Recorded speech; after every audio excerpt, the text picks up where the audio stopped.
Alhamdulillah, wassalatu wassalamu ala sayyidina Rasulillah wa ala alihi wa sahbihi wa mawalah. Subhanaka la ilma lana illa ma 'allamtana innaka antal alimul hakim. Subhanaka la fahma lana illa ma fahamtana innaka antal jawadul karim. Rabbana iftah bainana wa baina qaumina bil haqqi wa anta khairul fatihin. Amma ba'd. Pada pertemuan minggu yang lalu kita telah membahas hikam yang ke-104, yaitu ungkapan Ibnu Athaillah Sakandari, anaruz zawahir bi anwari athari wa anarus sarair bi anwari awsafih, bi ajli dhalika afalat anwaruz zawahir wa lam ta'fal anwarul qulubi was sarair, walidhalika qila inna syamsan nahari taghrubu bilailin wa syamsul qulubi laysat taghrib.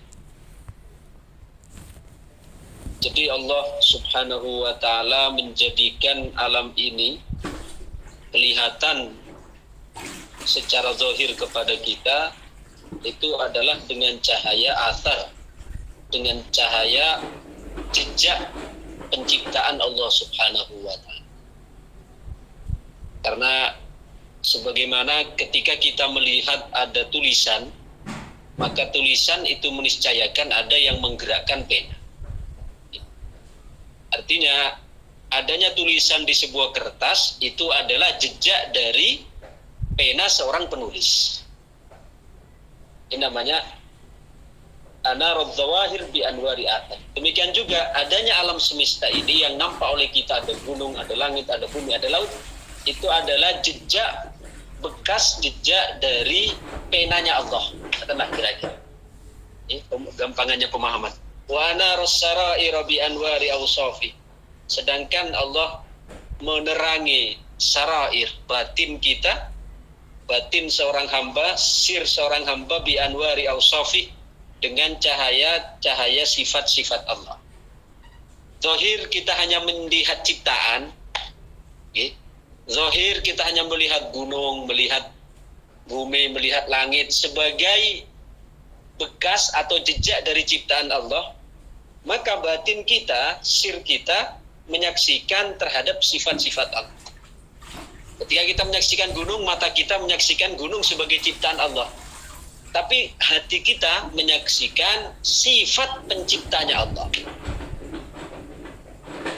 Jadi bedanya adalah kalau zahir memandang asar, bekas dari ciptaan, sedangkan kalau batin itu memandang sifat dari yang menciptakan itu. Dan ibaratnya kalau mata kita melihat sebuah karya tulis atau karya seni, ya, zahir kita, mata kita menyaksikan karya seni atau karya tulis itu adalah sebagai jejak dari seorang penulis atau seorang seniman. Sedangkan akalnya, batinnya akan menyaksikan sifatnya seorang yang melukis itu. Oh, ini ada sebuah lukisan pantai yang indah. Maka seorang yang melihat dengan pikirannya, dengan batinnya, dia akan mengatakan, sungguh indah sekali berarti orang yang menciptakan ini, karena dia begitu indahnya, begitu. Jadi yang disaksikan adalah sifatnya. Sifat dari orang yang menggambar atau yang melukis. Li ajli dzalika afalat anwaruz zawahir. Sebab itulah menjadi kalah atau padam cahaya-cahaya zahir. Artinya ketika cahaya batin, nur sarair itu terbit, maka nur zawahir itu akan menjadi tenggelam, tertindih oleh anwarul as-sarair. Artinya ketika kita menyaksikan sifat-sifat Allah, sifat menciptakan, sifat indah, sifat teliti, sifat jeli, maka penyaksian terhadap sifat itu akan menindih, ya, kita hanya terpaku pada ciptaan tersebut. Kalau kita selama ini kan lebih sering masih terpaku dengan ciptaan kan. Kita mau piknik kemana, okay? Mau piknik ke Borobudur misalnya, atau ke Danau Toba misalnya, atau ke Semeru, atau mau ke Rinjani misalnya. Kita mau berwisata ke Bromo misalnya. Ketika kita di sana, kita hanya berdecak kagum menyaksikan apa? Hanya menyaksikan gunung kan? Hanya menyaksikan pemandangan kan? Nah, karena kita memang hanya baru memandang dengan mata kepala. Tapi kalau orang sudah memandang dengan mata batin, semakin tajam mata batinnya, dia ketika menyaksikan ciptaan Allah, entah Gunung Kelut, entah Bromo, entah wisata ke mana, ke Danau Toba, maka yang dia saksikan adalah sifat indahnya Allah yang maha menciptakan, yang maha mengatur, yang maha memberi rezeki, yang maha mengetahui, yang maha mendesain dengan, nah itu yang disaksikan. Nah, kita kan jarang yang sampai ke sana kan, kita baru terpesona memandang keindahan alam, tapi kita belum sampai untuk memikirkan atau berdecak kagum di hadapan sifat-sifat yang menciptakan itu.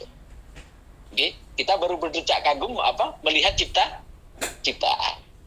Bahkan kita lupa kepada ciptaan sekalipun, kita hanya bersantai-santai di situ, berfoya-foya di situ, kemudian buang-buang waktu di situ tanpa sedikit pun kita memikirkan, merenungkan, apalagi melihat dengan mata batin. Maka semakin kuat mata batinnya, ya, dia menyaksikan sebagai sifat-sifat Allah yang begitu indah, teliti, jeli, kemudian sempurna, maka dia akan menindih hanya sekedar menyaksikan ciptaan yang zahir. Jadi tenggelam di dalam sifat-sifat yang menciptakan. Okay. Walam ta'fal anwarul qulub was sarair, sedangkan yang namanya cahaya batin atau yang namanya cahaya hati dan sir itu tidak pernah tenggelam. Kalau cahaya zahir tenggelam. Kita dapat menyaksikan sekarang gunung yang indah, ya, dapat menyaksikan laut yang luas, dapat menyaksikan pemandangan yang indah, itu kan ketika ada cahaya, entah matahari, entah rembulan. Sehingga ketika pencahayaan itu hilang, coba sekarang, tidak ada rembulan di malam hari, tidak ada bintang. Apa kita dapat menyaksikan keindahan gunung? Hah? Ketika malam hari gelap gulita. Okay? Gelap gulita. Walaupun kita berada di Gunung Rinjani, atau wisata yang paling bagus mana? Indonesia. Yang paling digemari. Bromo. Walaupun kita berada di puncak Bromo yang begitu mempesona, tapi di situ matahari tidak ada, rembulan tidak ada, bintang-bintang tidak ada, lampu tidak ada. Bisa kita menyaksikan keindahannya? Boten. Kita tidak dapat untuk menyaksikan keindahannya. Bisa loh bahkan dapat melihat kota dari kejauhan di atas Bromo dengan lampu kelap-kelip. Nah, itu membuktikan karena ada cahaya kan? Cahaya lampu yang kita saksikan itu. Coba seandainya lampu tidak ada sama sekali. Ada kita menyaksikan keindahan? Tidak ada. Nah, jadi kalau keindahan zahir itu masih ada tenggelamnya pencahayaannya. Kalau kita menyaksikan indahnya indahnya pantai misalnya, ya ketika masih siang atau ketika matahari terbit atau ketika matahari tenggelam. Coba pada saat malam hari gelap gulita, tidak ada matahari, tidak ada rembulan, tidak ada bintang, dapat buatan menyaksikan? Tidak bisa. Kita tidak menyaksikan apa-apa. Nah, jadi itu kalau pencahayaan zahir itu masih ada tenggelamnya. Tapi kalau pencahayaan batin, di sini disebutkan wasamsul qulubi laysat talibu. Tapi yang namanya matahari hati itu tidak pernah tenggelam. Terus terang dan terang terus. Iklannya apa ini? Kan ada kan di sponsor Philip. Philip. Sponsor siapa ya? Terang terus terang. Niku mengulang 104 dari hikam minggu yang lalu. Kita tambah satu lagi, masih ada 3 menit. Hikam ke 105. Qala radhiyallahu an liyukhaffif alamal bala'i 'alaika ilmuka bi annahu subhanahu huwal mublilak. Falladhi wajahatka minhul aqdaru huwallazi awwadaka husnal ikhtiyar. Liyukhaffifa yento dadi ringan alamal balai ing sakite atau ing lorone bala ujian. Alaika ing atase sira apa ilmu sira bi annahu sak temene kelakuan subhanahu bi annahu krana Allah subhanahu maha suci sapa Allah huwa ya Allah iku al-mubli zat kang paring ujian laka maring sira. Falladzi wajahatka mongko utawi zat kang ngadepake ing sira minhu saking bala apa al-aqdaru ulangi minhu saking Allah apa al-aqdaru pira-pira takdir huwa alladzi ya iku Allah awadaka kang nyiapake sapa Allah husnal ikhtiyari ing sebagus-bagusi ikhtiar. Kalau kita paham ini, mendapatkan ujian dari Allah akan menjadi ringan. Mbak, di antara ibu-ibu atau jamaah yang mungkin hari ini di tengah diuji oleh Allah. Ujiannya macam-macam, mungkin pekerjaannya sempit, mungkin majikannya yang kasar, atau mungkin yang urusannya yang sulit, mungkin yang ini coba kita jadikan tombol nih. Kata Syekh Ahmad bin Athaillah Sakandari, ini kalau kita tidak ngaji tasawuf, tidak akan ketemu ini. Liyukhaffif alamal bala'i alaika. Yang menjadikan sakitnya bala itu menjadi ringan kepadamu. Artinya yang dapat membantu meringankan nyerinya bala. Kok malah iklan apa malah nih? Meringankan nyeri. Iklan apa? Kalau tadi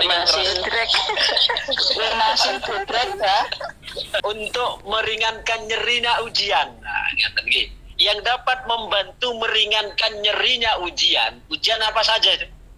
Apa kata beliau? Yang menjadikan sakitnya, perihnya ujian kepadamu menjadi ringan adalah ilmuka bi annahu subhanahu wal mubli lak. Yaitu engkau memahami, engkau mengetahui bahwasanya yang memberikan ujian itu adalah Allah. Jadi remasonnya atau apa tadi? Apalagi tadi satunya? Obatnya? Remasi butrek. Remasi butreknya menghilangkan nyeri. Dapat merendahkan. Untuk meredakan nyerinya ujian, untuk meredakan nyerinya ujian yang kita terima, itu adalah dengan kita memahami, bukan sekedar tahu. Kita memahami, karena benten longgi antara tahu, ngerti dengan faham. Ya, kalau kita tahu ya sekedar teori, dia tahu kalau Allah yang memberi musibah, yang memberi ujian, itu sekedar tahu. Di atasnya tahu itu ada di atasnya tahu ada ngerti. Kalau ngerti itu sudah mulai nyes di dalam hati itu sudah mulai masuk, sudah mulai meresap. Oke, itu ngerti namanya. Tapi kalau sudah faham itu sudah mengakar. Nah, kita selama ini kan baru sekedar tahu kan. Yang repot malah yang justru tidak tahu sama sekali. Oke. Tahu, ngerti, faham. Jadi yang dapat membantu meringankan sakitnya ujian yang engkau terima, kata Syekh Ahmad bin Athaillah, ini adalah pengetahuanmu. Engkau mengetahui, engkau mengerti, engkau faham bahwasanya yang memberi ujian itu adalah Dia. Hanya Dia. Gimana itu kan ada lagu kata.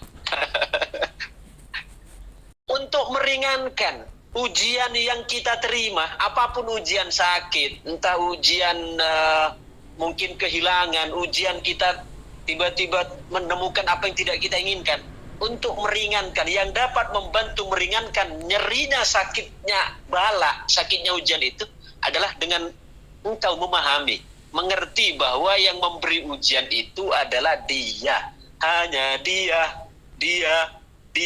Nah, dia Allah maksudnya, bukan dia. Kita rubah haluannya, bukan dia kekasih makhluk, tapi Dia Allah. Hanya Allah. Coba yang memberi kita sakit sinten? Allah. Yang memberi kita misalnya gaji tidak keluar sinten? Allah. Yang memberikan kita ujian sekarang majikan yang killer sinten? Allah. Maka dengan kita menyadari ini, kita mengerti ini, bukan sekedar tahu loh. Kalau tahu kita sejak kecil sudah tahu kalau itu dari Allah. Itu kalau memahami dengan akal ini. Maka kita ngaji hikam ini kan sering saya sampaikan. Kita meningkat memahami ini bukan sekedar dengan akal. Kalau dengan akal kita sudah dari dulu sudah tahu kalau dari Allah, sudah tahu sakit dari Allah, kemudian kematian dari Allah, ujian dari Allah, tahu sudah. Iya, itu sekedar tahu. Tapi kita monggo kita tingkatkan, bukan hanya tahu tapi ngerti dan faham. Sehingga meresap ke dalam hati, mengakar ke dalam hati. Dengan kita tahu bahwa kita sadar, kita yakin, kita ngerti, kita faham, lah itulah yang akan menjadikan bala atau sakitnya, nyerinya ujian yang Allah berikan kepada kita akan menjadi ringan dengan kita menyadari, mengetahui, memahami bahwa yang memberikan ujian itu adalah Allah. Sedangkan Allah, innallaha laisa bidzalamin lil abid. Allah tidak ada ceritanya menzalimi hambanya. Sebesar apapun sekarang ujian yang Allah beri kepada kita, tidak ada Allah ceritanya zalim. Bahkan Allah memberikan, membentangkan, menghamparkan tikar ujian untuk kita, itu sebenarnya untuk Allah bentangkan supaya kita lari kepada Allah di atas tikar ujian itu. Sakit misalnya, taruhlah sakit yang parah, ya, lama kita sakit. Tidak zalim Allah.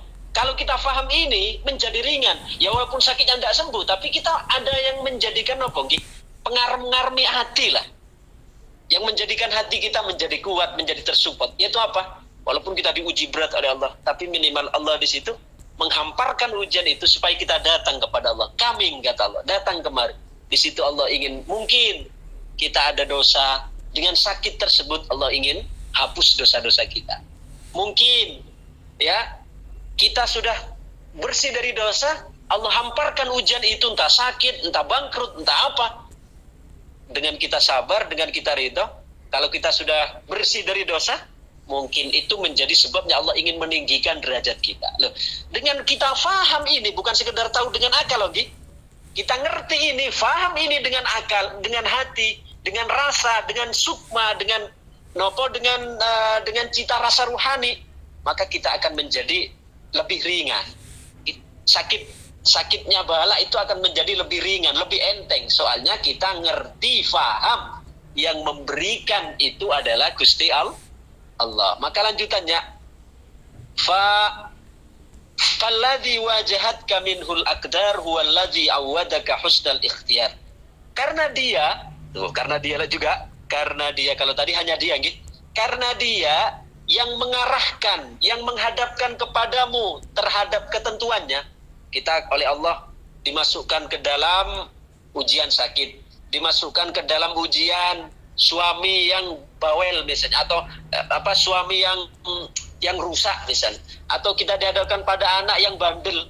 Itu kan ujian semua. Dihadapkan pada majikan yang killer dan sebagainya. Itu yang menggiring kita ke sana kan Allah. Huwallazi wajahatka minhul aqdar. Dia atau Allah yang menggiring engkau, menakdirkan kamu berada di situ, di kawasan ujian itu, adalah huwallazi awadaka husnal ikhtiyar. Dia juga yang telah menyiapkan kepadamu sebaik-baik pilihan. Karena pilihan Allah itu adalah pasti yang terbaik. Walaupun kadang kita dipilih oleh Allah untuk sakit, kita inginnya kan sehat. Tapi pilihan Allah untuk sakit itu ada faedahnya loh. Yaitu apa? Itu tadi, minimal supaya kita sabar. Ketika kita sabar dengan sakit yang Allah berikan kepada kita, dengan kita sabar atau kita ridho, maka kalau kita ada dosa, dihapuskan oleh Allah. Bersih. Yang mungkin tidak akan bersih dosa-dosa itu dengan kita menangis 10 tahun. Tapi dengan kita sabar pada saat menghadapi ujian itu, sabar, tidak merintih, tidak mengeluh, maka dosa-dosa itu akan bersih. Atau kalau sekarang sudah bersih, Allah tetap uji, maka minimal itu adalah cara Allah membentangkan dengan sakit, dengan ujian itu bukan hanya sakit, apapun ujiannya,